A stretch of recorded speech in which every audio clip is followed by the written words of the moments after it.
WOUB. Now at 6:30, Federal Hawking School Superintendent resigns. What's next for the district after this latest administrative shakeup? Plus, dangerous heat across southeast Ohio. As temperatures soar, what local workers are doing to stay safe. And they didn't have to unload. President Trump is criticizing Israel's strikes on Iran. This after accusing both Israel and Iran of violating the ceasefire he helped implement. What this means for the future of the ceasefire. Newswatch starts right now.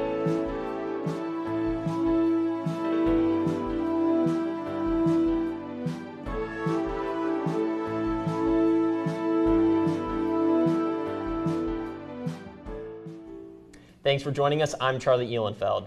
And I'm Talia Milowich. Welcome to Newswatch. Much of southeast Ohio is still under an extreme heat warning from the National Weather Service. For the latest on how long these searing temperatures will stick around, let's turn it over to forecaster Steve Nedlake. Steve? Yeah, guys, it is our third straight day of 95, 96 degree temperatures, so it's really putting a lot of stress on our bodies and even on our power grids as we have had some power outages in the area. Right now, it is 95 degrees still, even at 6:30, and it's still pretty humid out there, which is adding to it. Now, widespread, everyone's still dealing with all this warm air, 95 in Athens, 92 in Lancaster, 91 in Zanesville, and there's not much wind out there to really help relieve some of these temperatures, so we're still on the hook for some pretty high heat indexes.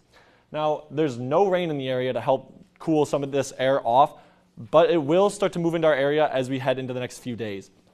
As for tonight, again, it's really not going to cool off very much, 73, so make sure if you have some fans, turn those on and close your windows. But tomorrow is when we get a little bit of a shake-up with some rain entering our area. But again, 95 degrees, so the heat is going to stay here, but we are going to have some rain entering the area.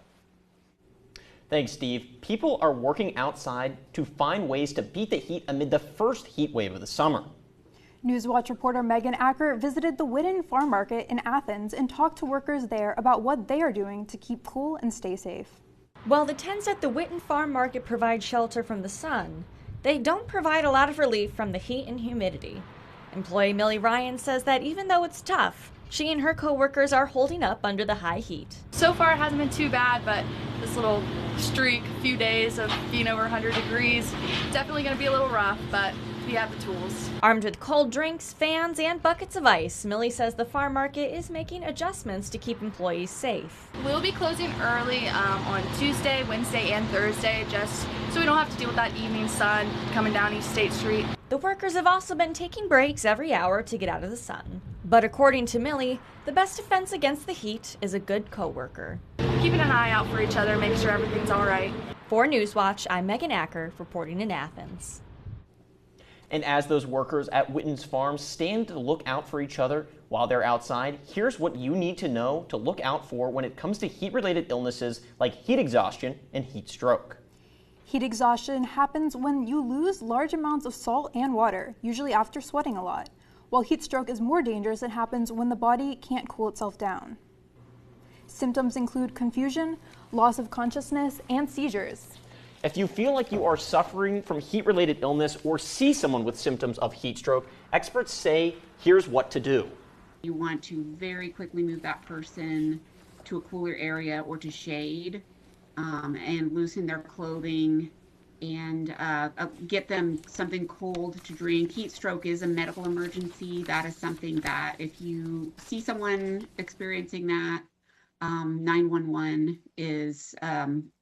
needs to be your first action. If you're looking for a place to beat the heat, you can head to these locations on your screen. Local centers like the Athens City Community Center and public libraries are also offering space for people to rehydrate and cool down. Federal Hawking Superintendent Jason Spencer has resigned. The Federal Hawking School Board announced a resignation a couple of hours ago during a special session. Spencer sparked controversy back in April when he recommended the district not renew the contract of high school principal Jake Amlin, which prompted a student walkout in protest. There were signs Spencer was not happy at the district. Last fall, he asked for a separation agreement after only being on the job a few months. The board named Lindy Douglas as interim superintendent. Athens County Sheriff's Office is warning residents about an increase in attempted check fraud. The sheriff's office reports scammers are sending counterfeit checks to individuals and businesses. Officials say scammers might be trying to use recipients as so-called money mules, or those unknowingly used to transfer illegal funds or to steal banking information. You can check if a check is fraudulent if it has mismatched or incorrect banking information, smudged ink or printing errors, inconsistent fonts or formatting, or is missing a logo or watermark. If you receive a suspicious check, officials say not to deposit it and to contact the issuing bank for more information. Local community action agencies can now apply for additional funding for their summer crises programs. This as agencies are dealing with a 50% cut to the assistance program, bringing funding levels to pre-pandemic levels. Now, once 80% of their budget is allocated, agencies can apply for more money through the Ohio Department of Development. For the Meigs Gallia Community Action Agency, it means it is now taking appointments for those who need window air conditioners or fans. Earlier, the agency announced it could only help people pay their electricity bill. Last year, their summer program served around 500, and Hocking Athens Perry Community Action Program served 1,200 households in need.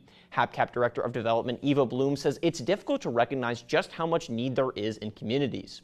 I think it can be hard to fully understand the need for this level of assistance until you really see folks kind of standing out in our lobby in line to get this support.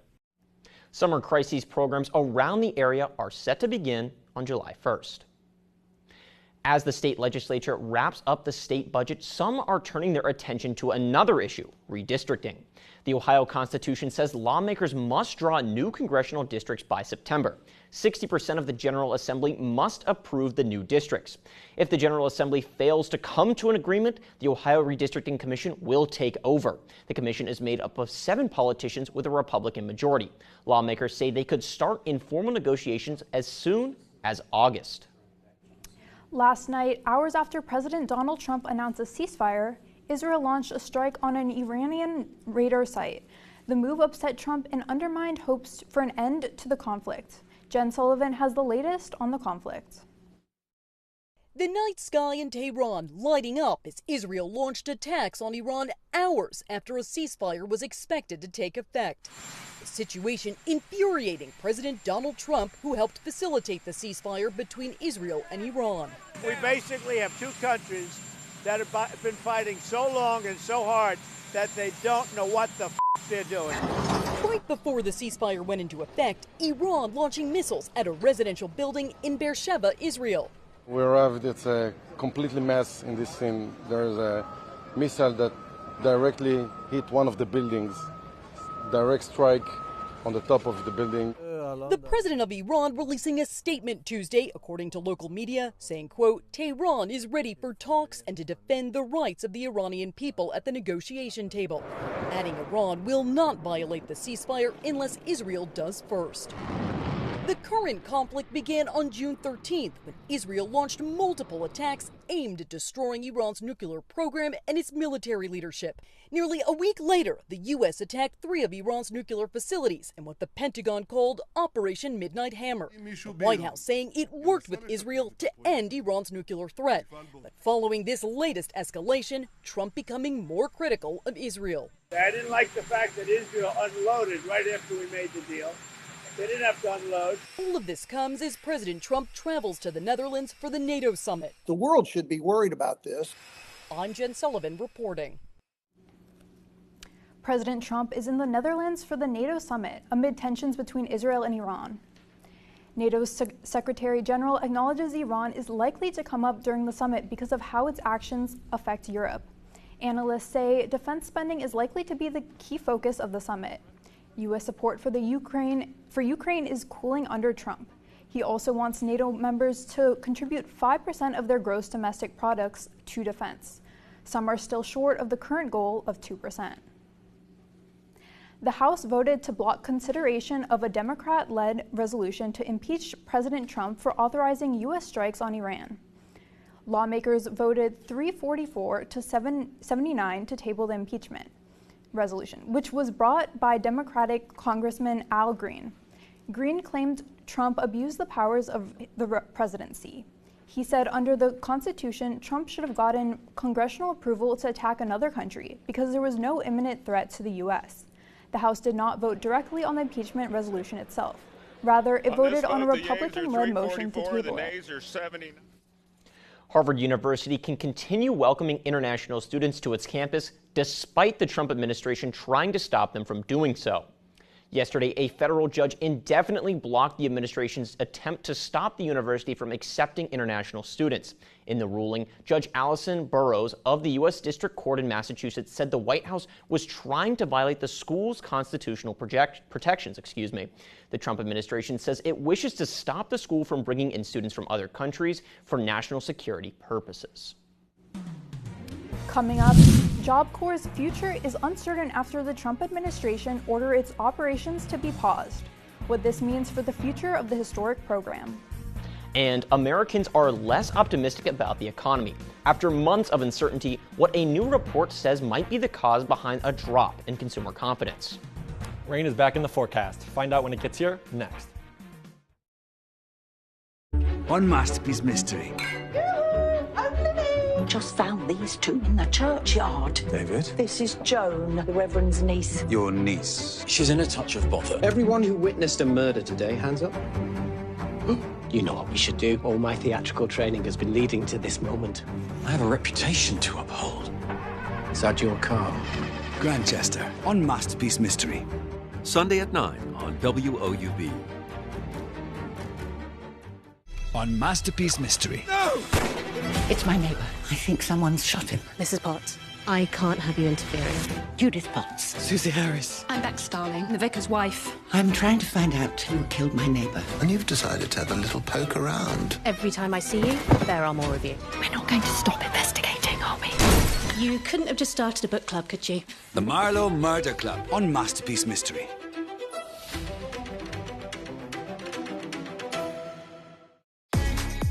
This is the moment that you've been waiting for. On your marks, get set, go!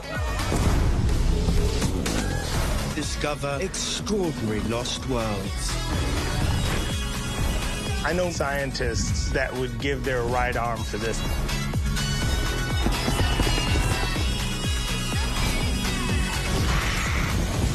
This is heaven. Hope y'all ready. Welcome to the age of humans. Supermarkets act as gatekeepers. Everybody goes to the market. Everybody has their ideas about what they want. Convenience and low price. We care about that more than just about everything. Before refrigeration, you don't get supermarkets. It's that simple. They're unlike anything in our species' history. This is the human footprint of the grocery store. Wednesday at 9 on WOUB.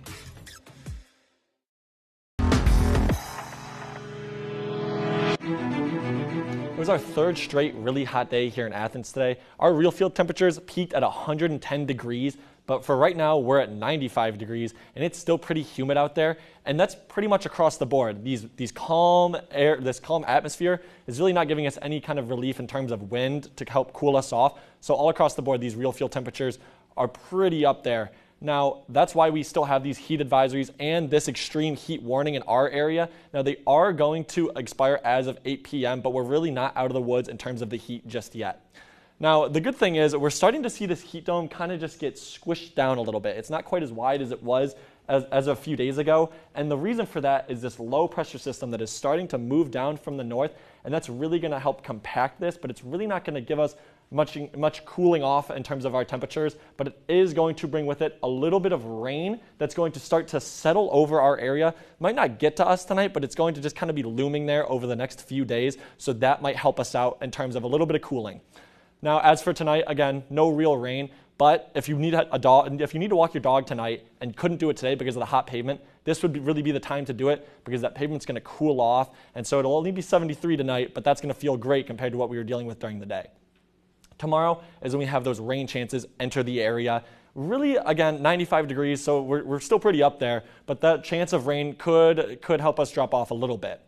Now, when we look at our 6 to 10 day outlook, we're still kind of under the gun for these heat warnings, and we really might get a heat advisory. Maybe Columbus might not get one, but since we're in that extreme heat warning right now, they might re-up our heat advisory. So we'll be watching out for that over the next few days because, again, 6 to 10 day outlook, still looking above average.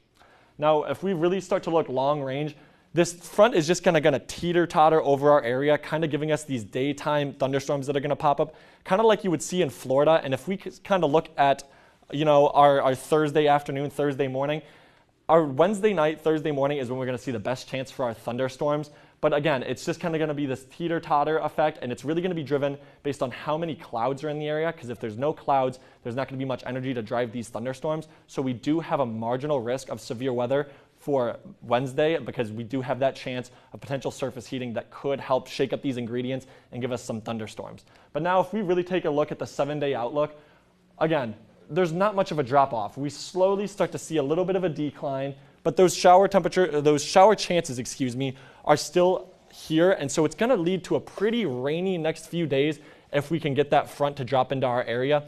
But if you take a look, we're not going to even break out of the 90s until the beginning of the work week next week, so we're still in for a pretty warm week.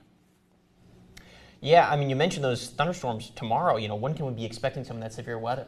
We might be able to dodge the severe weather. It's just based on how much sun we get throughout the day. So we're kind of keeping our fingers crossed that we just get some sprinkles to help cool off our air. So fingers crossed. So early into the heat dome, is that possible at all? Or it looks like it's going to be here, at least in our region, for at least the next few days. Maybe up north, they're going to get a little bit more relief than us, but we kind of seem like we're in for it. Well, thanks, Steve. Thanks.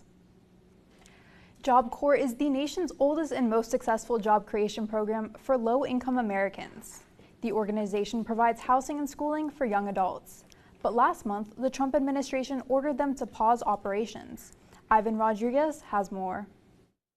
Carmela Munoz Cota entered Phoenix Job Corps at 18 years old. She says the impact it had on her life was profound. When I first came to Job Corps, I had nothing. I had nothing but a trash bag of clothes with me. For more than 6 decades, Job Corps has trained and educated more than 2 million people. Low-income people between the ages of 16 to 24 also have access to housing while learning specific training skills for up to 3 years. Graduates can either enter the workforce or an apprenticeship, go on to higher education, or join the military. Arthur Maratia with the Transportation Communications Union says many graduates continue their training with them. We train them on railroad jobs and aviation jobs. And we've placed over 16,000 young adults and kids in quality jobs. When the Trump administration first announced it was pausing operations for Job Corps centers, a scramble began to find shelters for students at risk of homelessness. After a judge issued a temporary restraining order, Job Corps centers worked to bring them back into the program. Maratia says if the program is axed, it would affect the students and broader economy. If we're not filling those jobs, if we're not backfilling those positions, there's going to be less workers out there. After successfully graduating, Munoz Cota hopes future students have a similar chance. It's going to affect everyone because now these kids are going to go back to broken homes. They're going to go back to violence. They're going to go back to trying to survive. I'm Ivan Rodriguez reporting. A new report shows Americans are becoming less optimistic about the economy. The Conference Board says its latest consumer confidence index fell more than 5 points to a reading of 93. The research group says values below 80 often signal a looming recession. May's report showed consumers had been feeling better after the U.S. and China negotiated an agreement to lower massive tariffs. But the new index shows those feelings have waned as uncertainty over President Trump's economic policy continues and tensions in the Middle East rise. The survey's cutoff was days before the U.S. bombed nuclear sites in Iran. Next, it's a common infection in kids that you may not know about. How experts say you can get this infection and what you need to know to protect your kids.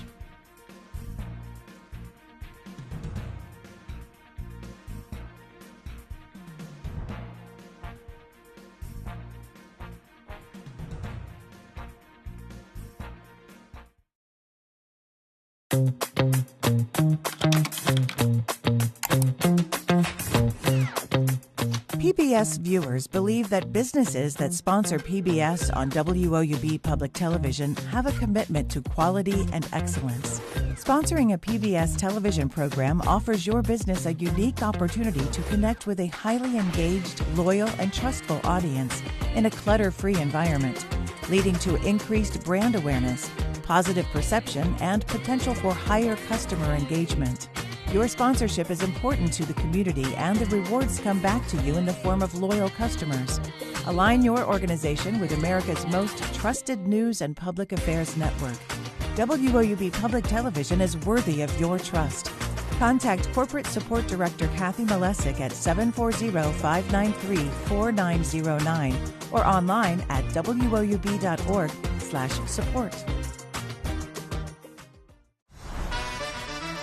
It is smelling good out there. It's time to set that table. Hope y'all ready. All right, get you a piece of that. How is it? Oh my God, it's delicious. This is heaven. This week, we're bringing in one more judge. Please welcome Al Roker. I am so looking forward to taste these dishes. I'm going to compose myself so I can cook.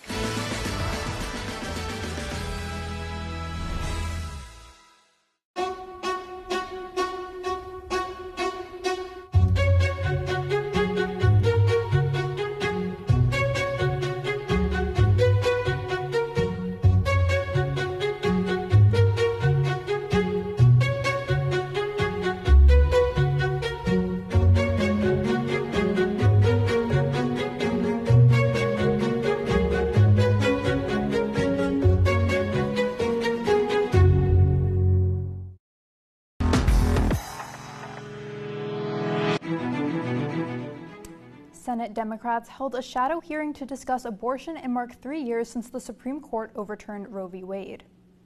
Today's staged hearing allowed for a public forum to be held without conducting an official Senate hearing, which would have required approval from Republican leaders.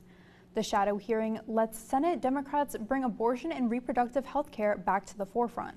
On the campaign trail, President Trump said he would veto a federal abortion ban and leave abortion law up to the states. At the hearing, speakers expressed frustration with how the Dobbs ruling has been enforced. The Dobbs case will go down in history as one of the worst, most harmful, most regressive decisions in modern history.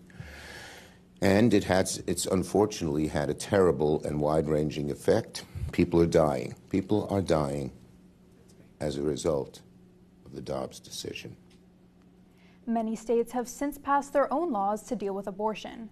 Back in 2023, Ohio voters passed the Reproductive Rights Amendment, which protects individuals' rights to abortion and reproductive care.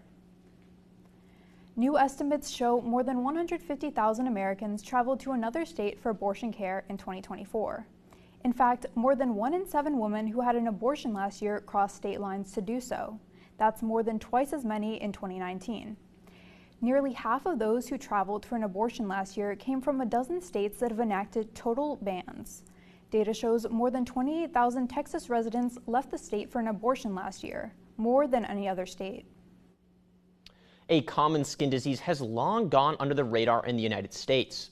It spreads through pool equipment and towels, and experts advise to be careful during the summer. Mandy Gaither has more about the virus that primarily affects children. It's a common contagious skin virus that the CDC says mostly affects children ages 1 to 10. Molluscum contagiosum causes small raised sores on the body. Parents should know it can be spread by touching someone who has it or through infected surfaces or objects. So the lesions will be pink and fairly smooth. They can range in size from 1 to 5 millimeters, and the locations on the body tend to be more often in our skin-to-skin contact areas, like under the arm, at the bend of the knee, bend of the elbow, sometimes the groin. Dr. Joan Tamboro with Cleveland Clinic says the virus can live in moist environments that can include towels, clothing, toys, or pool equipment.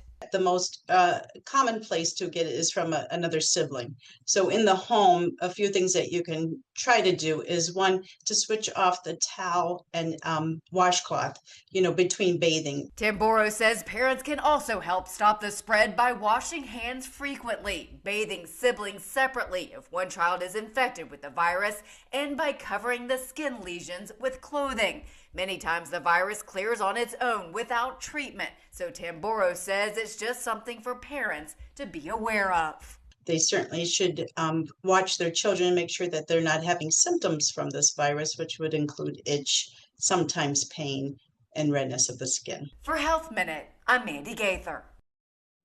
The new research shows that just opening grocery store items can contaminate your food with micro and nanoplastics. Even glass bottles and jars with plastic-coated metal closures could shed microplastic and bits of plastic. Experts say nanoplastics are so tiny they can migrate through our tissue into our bloodstream and potentially distribute harmful synthetic chemicals throughout our body. There are steps you can take to reduce exposure. Use stainless steel and glass containers when possible, avoid microwaving food or beverages in plastic, and bring reusable bags to grocery stores. Still ahead, officials released the design for Queen Elizabeth II's memorial, what tourists can expect to see.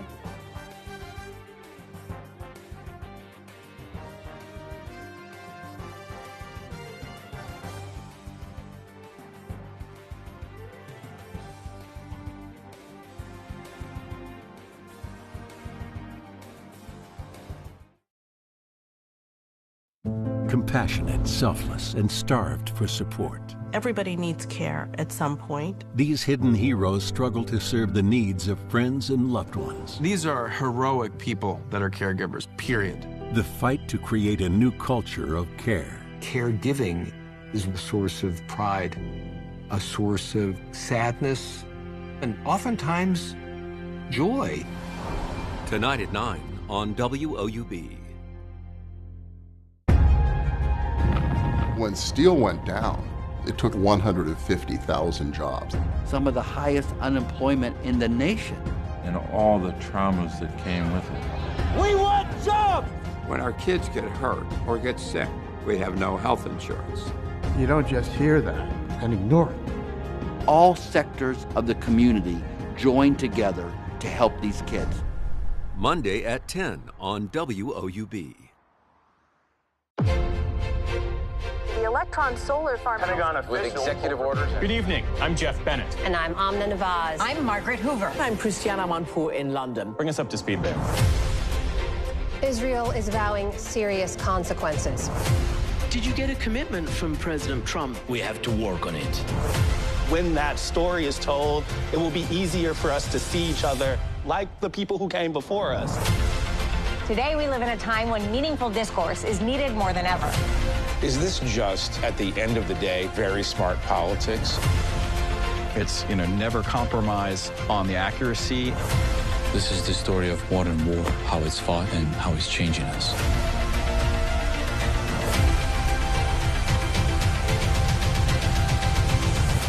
If this is the way we're going to start breaking the ice, then let's do it.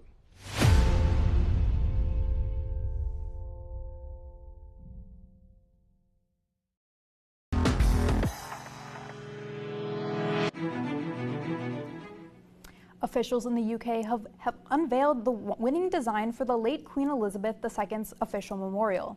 It will be in St. James Park, London's oldest royal park. The memorial will have landscape gardens, a wind sculpture, and a translucent bridge. A statue of the late monarch will stand beside an existing park entrance. A statue of her husband, Prince Philip, will stand next to the new Prince Philip Gate on the other side of the park. Designers also plan to include a statue of the couple together. Well, speaking of tourists, would you guys visit the UK? I actually have been there. It was lovely.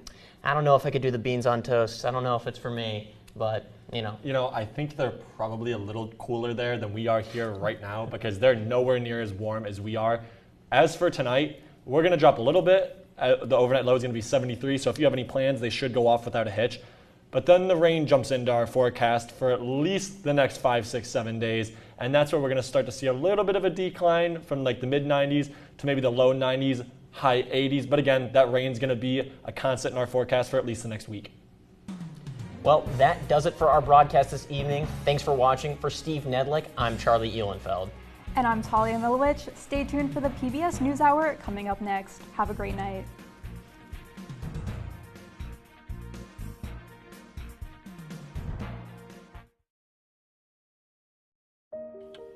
You are watching WOUB TV in Athens and WOUC TV in Cambridge.